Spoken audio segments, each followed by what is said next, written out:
A Rússia afirmou no dia de hoje que a França já está envolvida na guerra com a Ucrânia e disse estar pronta para uma possível entrada da Europa ou da OTAN no conflito. Essa declaração foi uma reação ao posicionamento do presidente francês Emmanuel Macron, que disse que a Rússia invadiria outros países se derrotasse a Ucrânia, inclusive instando os aliados a não serem fracos e se prepararem para responder. Nos próximos meses, a Organização do Tratado do Atlântico Norte, a OTAN, deverá realizar, inclusive, o maior exercício militar desde a Guerra Fria em países próximos à Rússia. A atividade envolve 90 mil militares e vai acontecer em todo o lado oriental da Europa. Vou começar essa com o Roberto Mota, que está monitorando essa situação, escalada nas trocas de informações, né, Mota? O que a gente pode esperar? É uma notícia muito preocupante, né? A preocupação, a luz vermelha já devia ter acendido há muito tempo, não acendeu. O Ocidente dormiu no ponto. Putin, antes de invadir a Ucrânia, deu inúmeros sinais do que ia fazer. Entre outras coisas, ele deixou as tropas estacionadas ali nas fronteiras durante muito tempo. O Ocidente fez cara de paisagem. A Europa e os Estados Unidos fingindo que não tinha nada acontecendo. Não é a primeira vez. Antes da Segunda Guerra Mundial estourar, a Europa e os Estados Unidos fizeram a mesma coisa com relação a Hitler, que foi devagarzinho. Hitler, muita gente não sabe, ele foi eleito. Ele chegou ao poder democraticamente. Depois foi fazendo uma pequena barbaridade atrás da outra e todo mundo dizendo, não, deixa ele fazer, é só dessa vez. A mesma coisa com Mussolini. Mussolini chegou ao poder e foi ocupando espaço, foi criando ameaças. A mesma coisa em relação ao Japão. O Japão, antes da Segunda Guerra Mundial, tinha invadido a China. Muita gente não sabe disso. O Japão, todo mundo admira o Japão, e o Japão hoje é uma nação admirável. Mas o Japão fez barbaridades lá na China, antes da Segunda Guerra Mundial. Ele tinha uma elite militarista que apresentava uma clara ameaça aos países da Europa e dos Estados Unidos, e que não conseguiram reagir a isso. Tá? Hitler chegou a assinar um pacto com Stalin, o pacto Ribbentrop-Molotov, que dividia a Europa entre eles. Imagine se isso tivesse ido para frente. Só não foi para frente porque o maluco do Hitler invadiu a União Soviética e acabou com o pacto. Então, essa história que o Ocidente tem de não saber ler as ameaças é uma história muito antiga. A gente estava falando disso em relação ao Maduro aqui. O Ocidente ainda não sabe ler as intenções do Putin, né? Só para encerrar o comentário, o Putin leva uma certa vantagem, porque ele está há 20 anos no poder.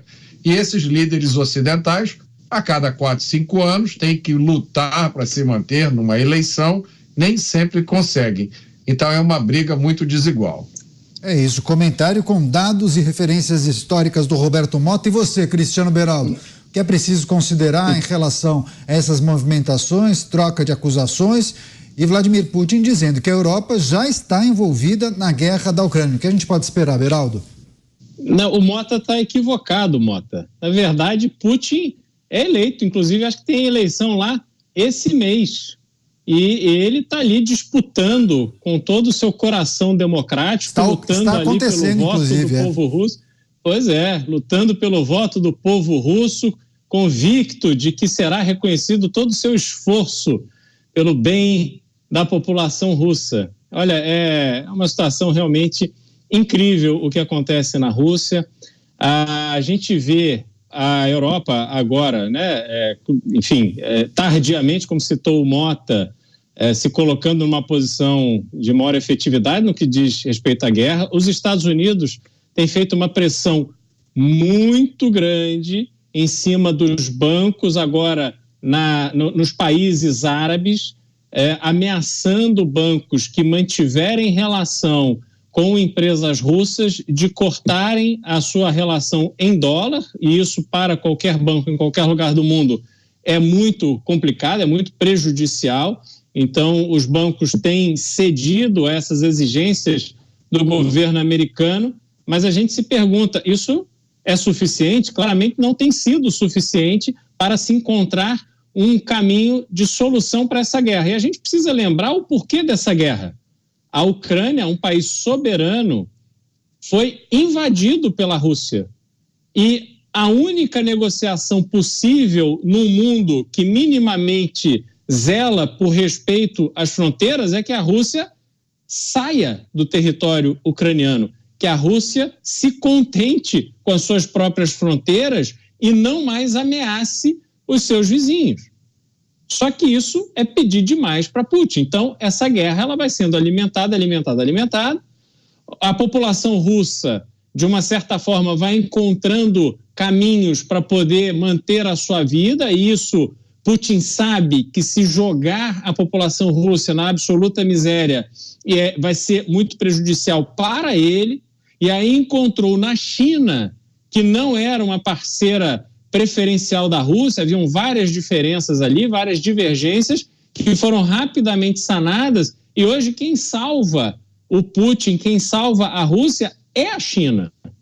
Então o mundo vai se organizando para criar um outro bloco, enquanto Europa e Estados Unidos tornam-se, apesar de hoje serem mais fortes, mas olhando para o futuro, Estados Unidos e Europa formam o bloco que tem mais a perder ao longo do tempo.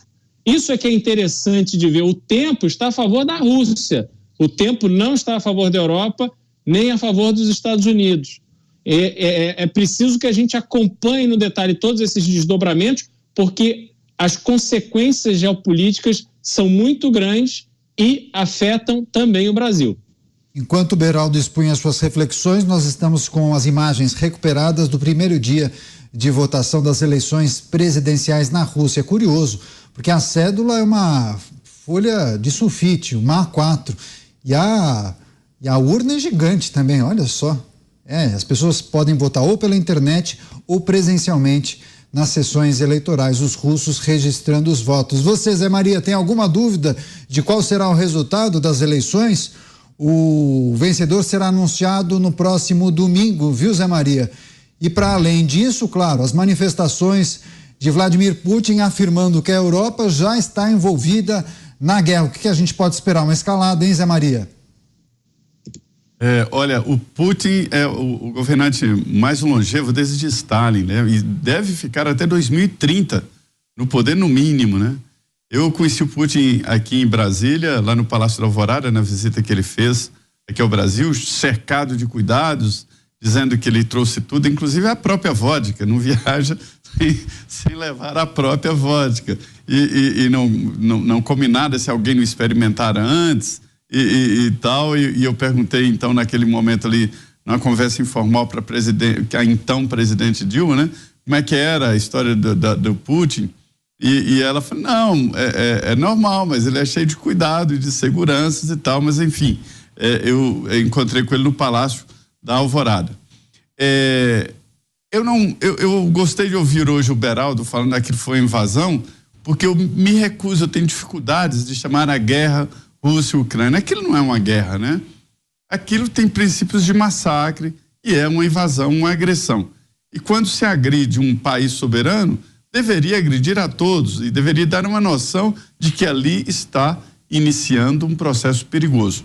A gente sabe que a Rússia, ela detém uma quantidade de ogivas nucleares assim absurda. Ela herdou da antiga União Soviética todo aquele poderio bélico nuclear. E houve desenvolvimentos e aperfeiçoamentos que a gente não conhece. A Rússia investe muito em material bélico. Tem muita coisa. Dizem que eles podem destruir o planeta várias vezes, para ser uma ideia, do poder que eles têm, o poder da tecnologia nuclear, o que é muito problemático para o mundo inteiro. Existem pessoas dizendo que o Putin na verdade, um novo líder parecido com o Hitler, no sentido de tentar ampliar os seus poderes e fazer um grande império, né?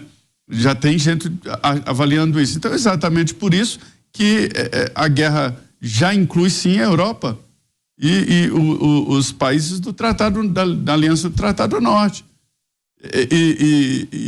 Eu sinceramente, eu acho estranho a maneira como esses países estão apoiando a Ucrânia. Estão apoiando e fazendo de conta que não estão. Eu com medo da Rússia, da reação da Rússia. eu entendo que tem que apoiar ou não apoiar, né? Se está apoiando, não pode colocar limites, por exemplo, de Zelensky atacar a Rússia. Existem critérios ali que impedem, né? Deveria dar um apoio maior ou então não, né? E assumir o que vai resultar daí. Mas entendo que o apoio tinha que ser explícito. E vou te dizer, a França já está há muito tempo na guerra. Os Estados Unidos está tão na guerra que discute sair. Ninguém sai se não entrou, né? Mas a maneira disfarçada é que me intriga e eu acho estranho. Tinha que entrar ou então não entrar, mas o certo seria entrar na guerra sim.